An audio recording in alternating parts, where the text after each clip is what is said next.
오민석 교수님을 먼저 앞으로 모시고 귀한 말씀 청해 듣도록 하겠습니다.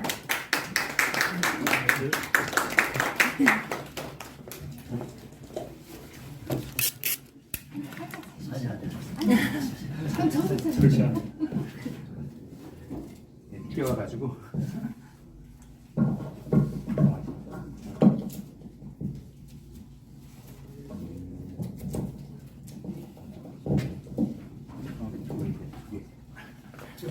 좀 일찍 왔어야지. 이제 제가 늦었어요 좀.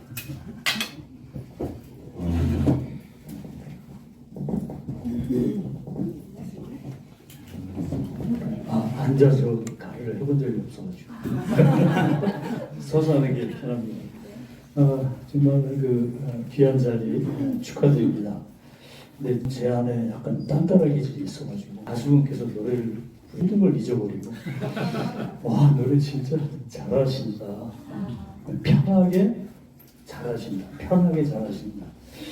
그러면서 제가 수도 없이 기타를 배우다 멈추고 그래서 아직도 기타 연주를 못하거든요.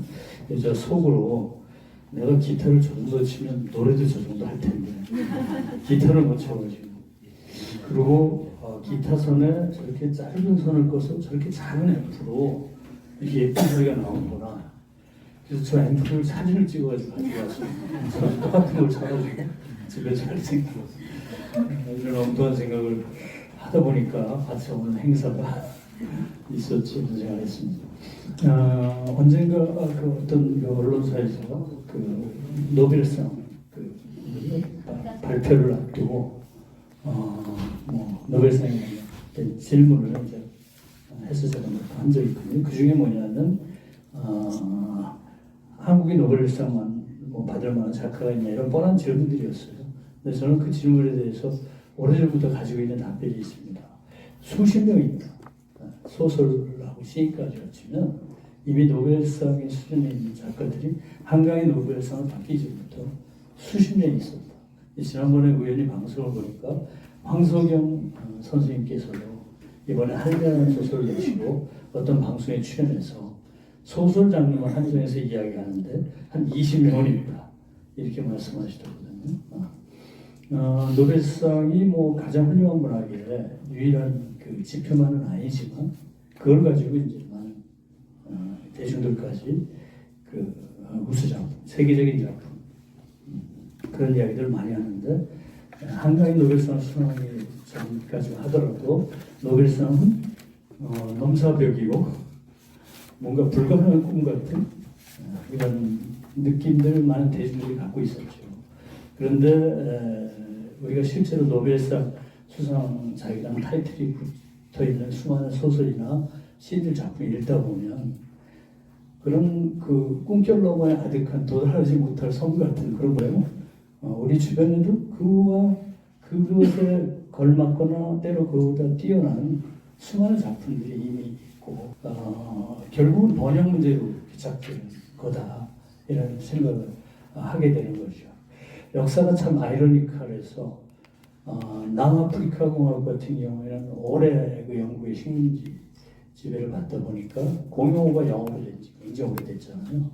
그러니까 남아프리카 공화국 본토 출신의 작가들이 영어로 작품을 계속 쓰다 보니까 번역의 필요 없이 세계적인 독자층을 가져서 쉽게 세계 시장에 진출하는 그런 것들을 우리가 많이 보게 되기도 합니다. 사실 이런 번역은 국가 단위에서 파이낸셜 서포트를 하고 이게 기구에서 이런 작업들을 본격적으로 해야 되는데 한국문학번역원이라는 기관이 있지만 제가 볼 때는 그 사이즈나 인력이나 이런 것들이 너무나 작고 최소한 한 지금의 10배 정도 확대를 해도 부족하다. 왜냐하면 우리가 갖고 있는 이미 성취된 수많은 문학적 자원을 알리기에 역부족이다.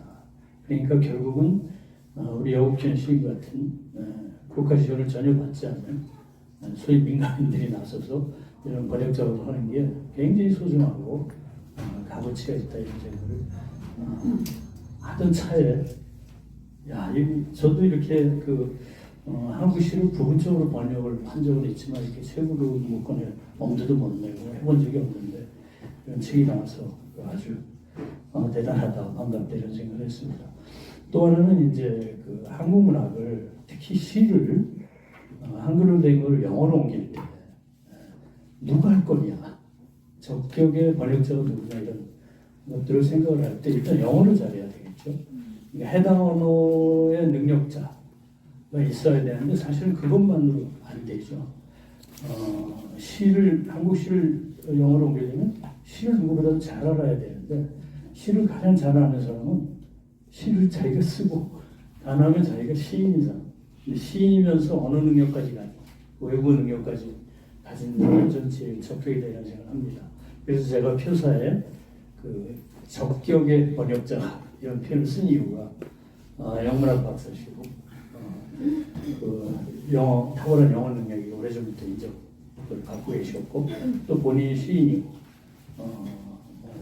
문학이론이나 평론글도 쓰시고 그러니까 적절한 번역자가 사실 이 부분이 운이 좋아서 이런 책이 나온 거죠.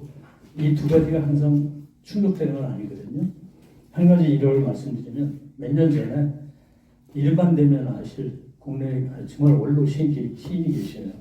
작년인가 재작년에 돌아가셨습니다. 굉장히 유명한 시인입니다.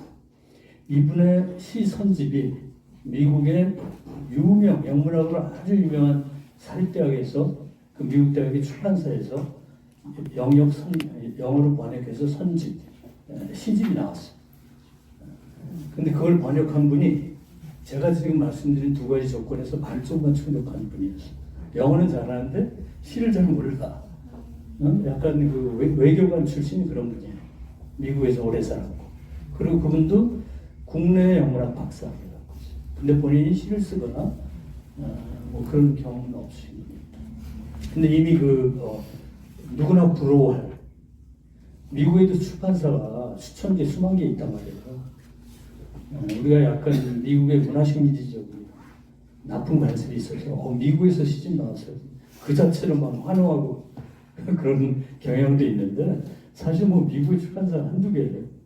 거기서 나오는 게 다 왔다가 아닌데 이 원로시인 선생님의 시집은 미국의 정말 유명한 그 대학의 출판부에서 책이 나왔어요. 근데 이 시인분께서 원로 시인분께서 시전문 개간지를 운영하고 계셨거든요.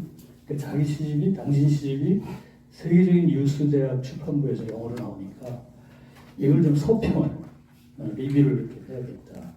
저한테 리뷰를 해달라고 부탁을 당연히 하겠습니다.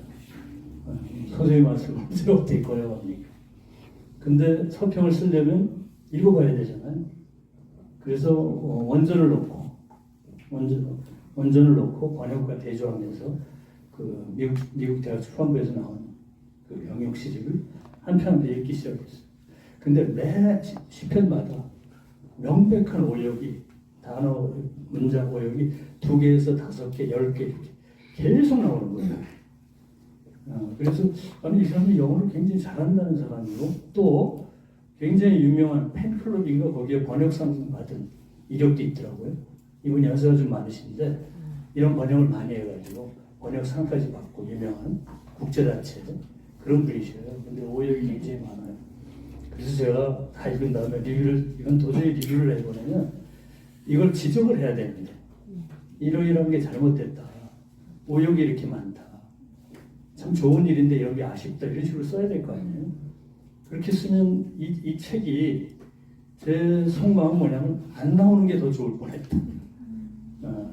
그런데 한국의 대부분 이 시집을 안 읽잖아요.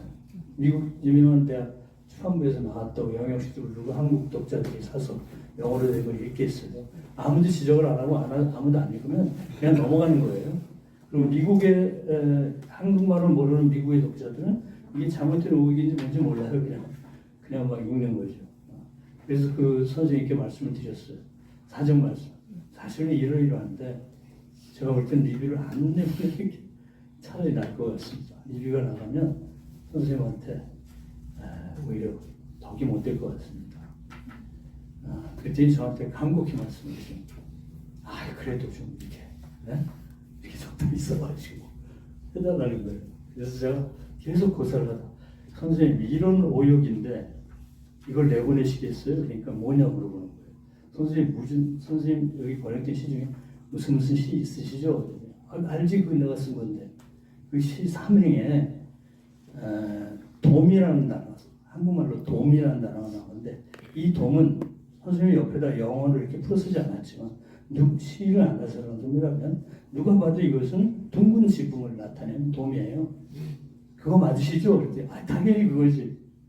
근데 이 여역자가 이거 뭐라고 번역해 놓은지 아세요? 저 영어 읽다가 이게 무슨 단어인지, 제가 영문과 교수인데 당황했어요. 돔을 물고기 도미로 번역했어요. 물고기 도미. 왜냐면 감성 돔 그렇죠. 감성 도미거든요. 도미의 줄말이란 거죠. 근데 둥근 지붕의 돔을 시를 모르니까 물고기의 돔으로 번역을 해놓은 거예요. 이런 식의 오역이 여러 개 있다. 이걸 어떻게 리뷰를 합니까? 그런 적이 있거든요. 그러니까 이제 여국현 선생님처럼 영어도 알고 시도 알고 그런 굉장히 좋은 그 번역 자문이다. 그래서 이런 작업을 앞으로도 계속 이어갔으면 좋겠다. 그래서 하여튼 저는 딱 한 번 그걸 해봤어요. 거꾸로 영어로 된 시를 우리말로 문학동네에서 바스코포파라는 시인의 절름발이 늑대에게 경의를이라는 시집이 있었어요. 저는 문학동네하고 당시만 해도 전혀 교류도 없었고 그리고 그때는 문화활동도 안 할 텐데 어떻게 해서 연락이 왔어요. 그런데 왜 저보고 번역을 하라고 하십니까? 그랬더니 두 가지 조건이에요.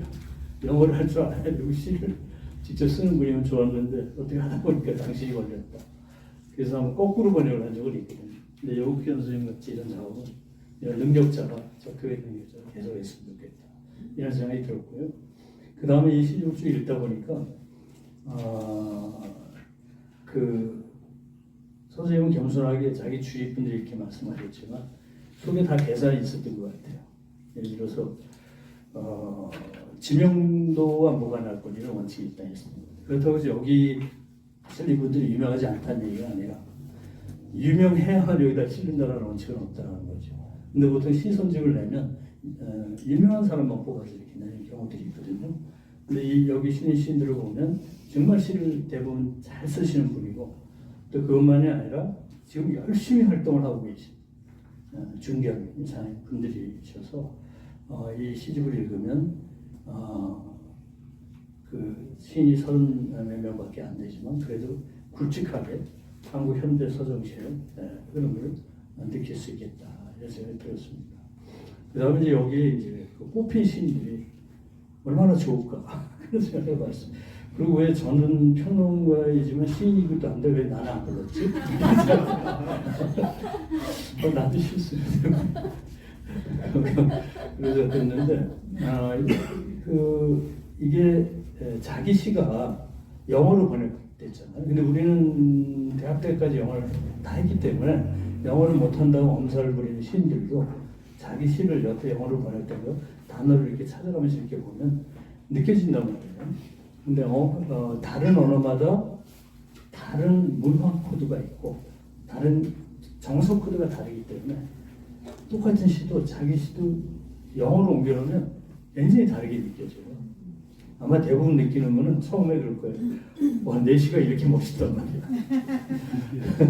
느낄 확률이 높아요. 근데 계속 반복하다 보면 출발 언어하고 도착 언어 사이에 그 틈새가 이제 좁아지는데 처음에 이거 굉장히 다르거든요. 그러니까 자기 시가 다시 태어나는 느낌을. 그래서 제가 하모니카의 두 아래 윗줄이 동시에 울리는 한국어로만 됐으면 한 줄인데 영어로 두 개, 한국 시를 놓고 영어 시를 놓고 같이 보면 이 두 개의 하모니카의 그 위에 줄과 아래 줄이 같이 울리는 느낌을 가질 수 있을 거다. 이런 하모니카의 비유도 뭐냐면 제가 하모니카도 제 딸 계시기 때문에 또 배우다가 멈추고 다시 주민센터에 가서 하모니카 간절 된 적이 있거든요. 그러니까 정말 할머니들밖에 없어요. 저 같은 건달을 안 해요. 그래서 열심히 배웠습니다. 하모니카. 근데 문제가 뭐냐면 오늘 이거 배웠으니까 다음 주까지 이거 반드시 연습하는 거예요. 제가 보니까 너무 껌값이야. 연습할 것도 없어요. 집에서 한 10분 15분 하면 끝나는 거야. 또 갔어 계속 갔어요. 그랬는데 저는 진짜 멋있게 막 이렇게 부는 그 단계로 빨리 넘어가고 싶었는데 진도가 너무 느려가지고 제가 그만뒀습니다. 근데 아마 그때 계속한 분들은 지금 막 엄청 아플 것 같아요. 그것도 제가 하다만 있습니다. 그래서 하모니카 그 이야기를 했습니다. 이게 아까 권 선생님이 얘기한 것처럼 이 단계로만 끝나지 않고 계속 이어져서, 그리고 아마 이 책이 나온 다음에 여기에 실리지 못한 많은 시인들의 질투와 부러움 같은 거 많이 느끼셨을 텐데, 능력 있는 시인들의 좋은 시들이 제 시를 포함해서 다음에 이런 좋은 책들이 해서 나왔으면 좋겠습니다. 제 이야기는 이 정도로 하겠습니다. 고맙습니다.